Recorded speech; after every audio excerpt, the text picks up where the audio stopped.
蘇文泰師才高八斗，我有一個參謀將軍想同你切磋切磋啊！我哋老爺點可以以大欺小咧？係咯係咯，文學切磋嘅嘢冇分輩份嘅。係咯，玩下啫。不過如果你對唔到嘅，唔好怪我發爛渣啊！出隊。一鄉二里共三夫，只不識四書五經六義，竟敢教七八九子，十分大膽。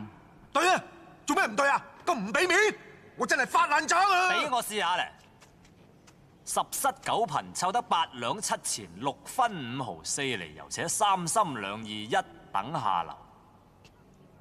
好工整喎！華哥你真係嚟得好及時啊！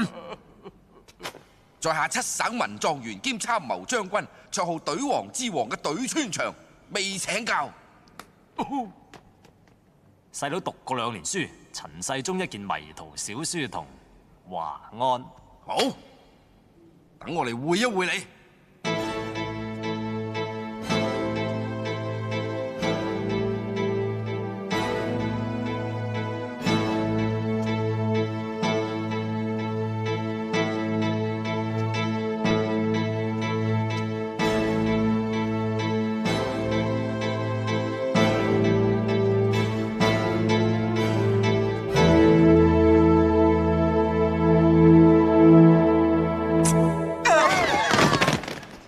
對唔住，我哋大家惺惺相惜，情不自禁啫。言歸正傳，我哋開始啦。畫圖裏龍不吟，虎不嘯，小小書童可笑可笑。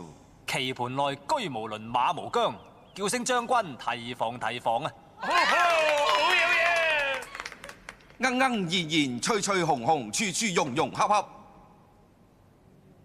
雨雨風風，花花葉葉，年年無無朝朝。我真係叻仔叻仔！快啲出隊懟冧佢！懟！十口心思，思君思國思社稷。八目上賞，賞花賞月賞秋香。我上等威風，顯現一身苦膽。你下流賤格，露出半個龜頭。我堂堂參謀將軍會輸俾你個書童？冚家產嚟齊種樹，儒家祠堂多膠魚，魚肥果熟麻撚飯。你老母係親下廚。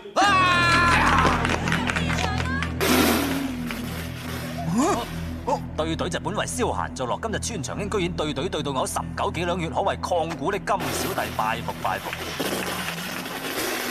華安，呢度冇你嘅事啊！你快啲出翻掃地啦！遵命。